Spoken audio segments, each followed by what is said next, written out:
Dear students, the first lesson of Hornbill is The Portrait of a Lady. The Portrait of a Lady is written by Khushwant Singh. Few words are necessary to know who is Khushwant Singh. Khushwant Singh is a great writer, a novelist, a story writer, a historian. He wrote so many stories, biography. In this lesson, he has described a portrait. You have to understand, portrait means picture, a painting. Then what is a portrait of a lady? So it is to be understood, this is a word painting. Painting made in words. With the words you will understand how is an old lady. A description of old lady is there and complete picture of the old lady will be there in your mind. So let's start the story. What is it? He describes that he is describing his own grandmother. He says that his grandmother was old and wrinkled. She was so old that she cannot be older. He describes or emphasizes that she was very old. To describe her old age, he says that the portrait of his grandfather was hung in the mantelpiece. Mantelpiece is a sort of place in room above fireplace. Sort of drawer is there that is known as mantelpiece. The portrait of grandfather looked like he is 100 years old, and he has not got wife and children, but lots and lots of grandchildren. What does it mean, lots and lots of grandchildren? It indicates the old age. A grand old means creating a big family, and he has not seen for 20 years.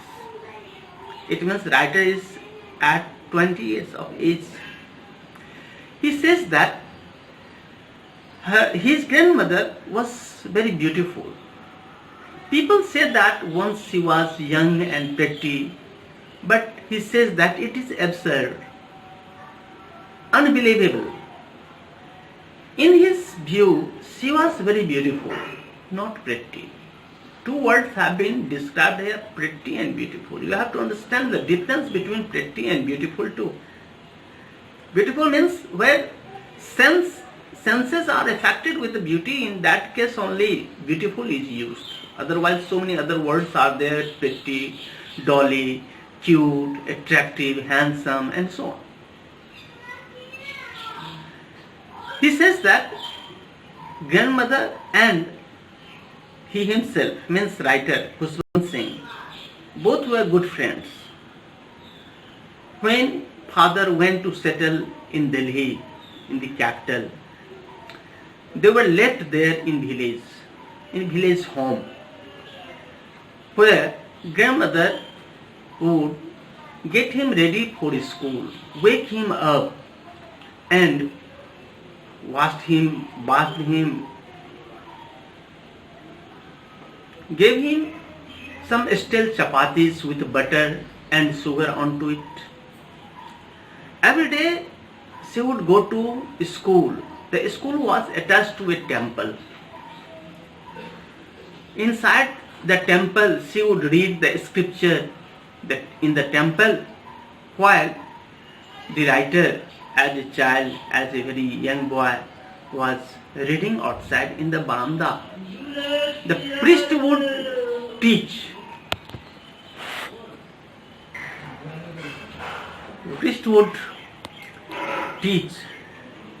There in school.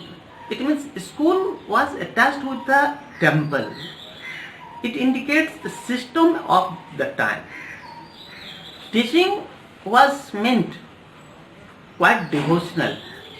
Students would sit on the other side of the veranda and would repeat the lessons in unison, repeat together with the other students in chorus sound.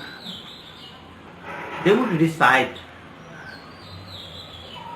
Every day while returning, so many dogs would be there following them, and grandmother would carry still chapati with her, and true to them, the dogs would quarrel with each other for chapati she would give them. This is the usual routine in village. A time passed when parents were comfortably settled in city. They were called for. Called for means they were called there to settle there. When grandmother settled there in city, then she doesn't go to school. A separate room is being given to her, and she uses her time in quite monotonous sing-song. She would repeat so many morning prayers, and the narrator, author would listen. Her view is there that he would listen and learn it by heart. But he never bothered to learn, but listened because he liked grandmother's voice very much. What happens in city? It is to be seen here. Now he goes to school in a motor bus, and grandmother doesn't go to school. In initial stages, she would ask what happened in school, what was taught. The narrator would describe that he was taught the principles of Archimedes, English words, and other lessons attached with the different subjects. Once he told that he was given music lesson. She got disturbed because at that time music had a lewd association. Lewd association not suitable for gentle form. It was meant for harlot and beggars only. That is why she left asking. She was disturbed that there was no teaching of God and scriptures. She wanted spiritual teaching should be there in schools, but it was not there. When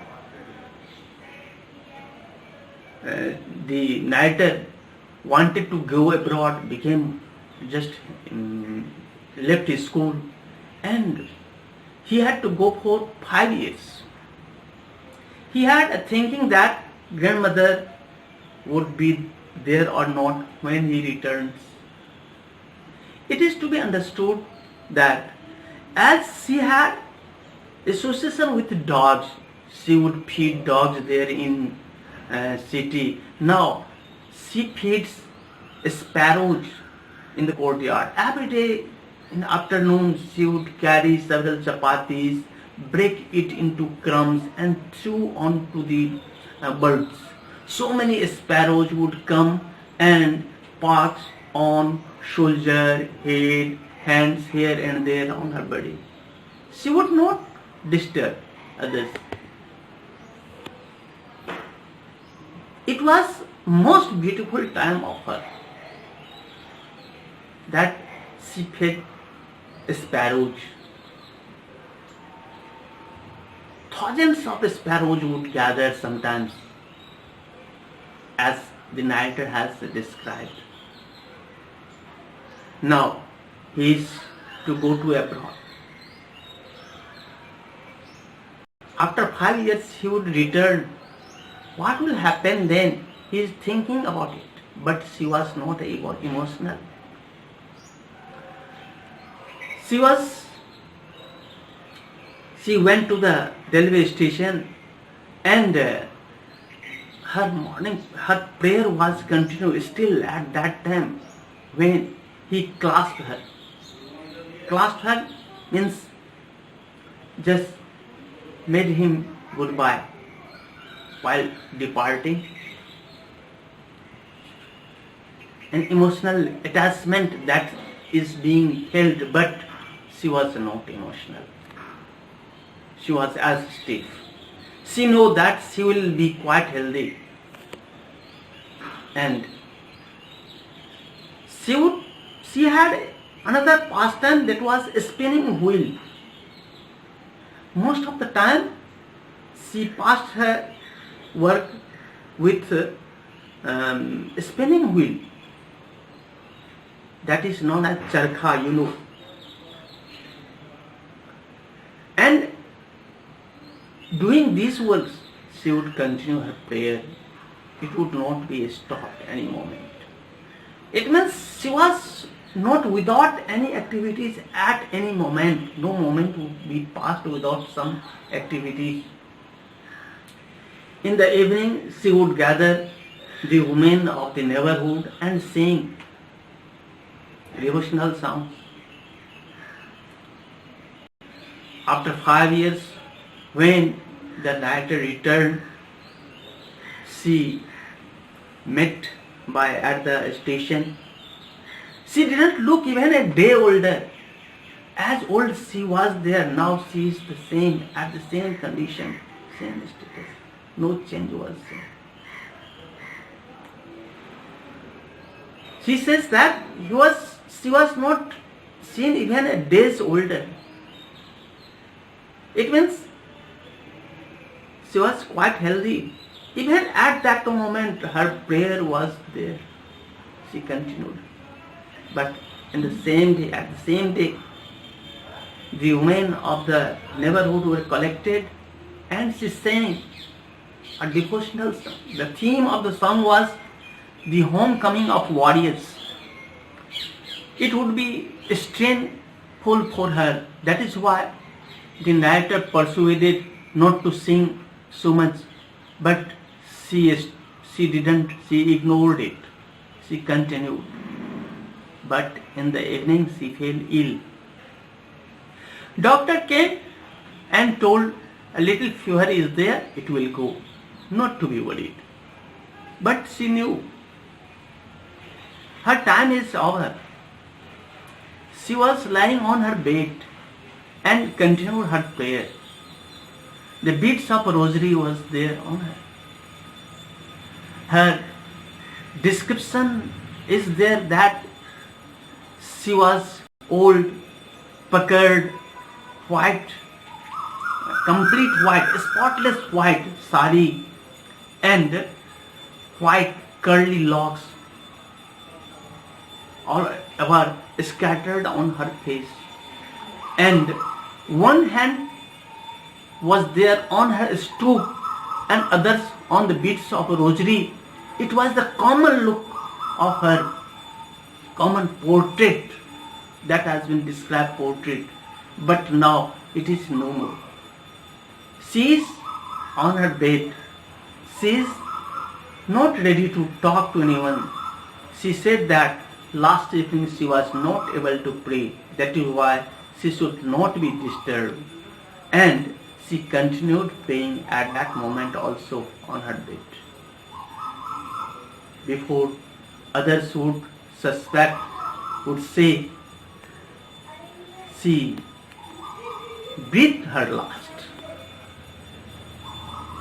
What happens? She passed away. After a formal mourning, as happens after the death, they went for preparation of funeral, as the custom is there.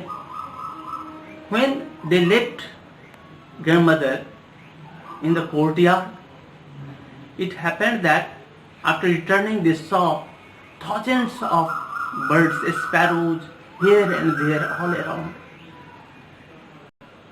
They were sorry. Author's mother brought some bread and threw as grandmother would throw to them.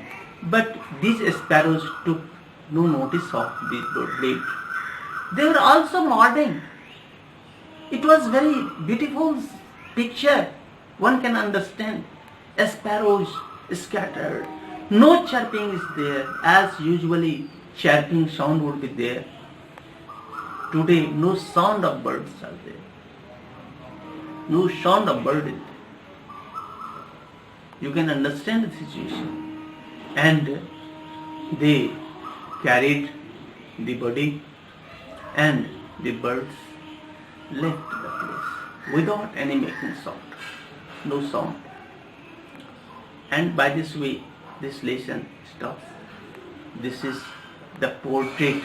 One can understand how Khushwant Singh says the portrait, how she looked, and what are the characteristics of grandmother. In another video, I am to discuss its questions and answers. Thank you.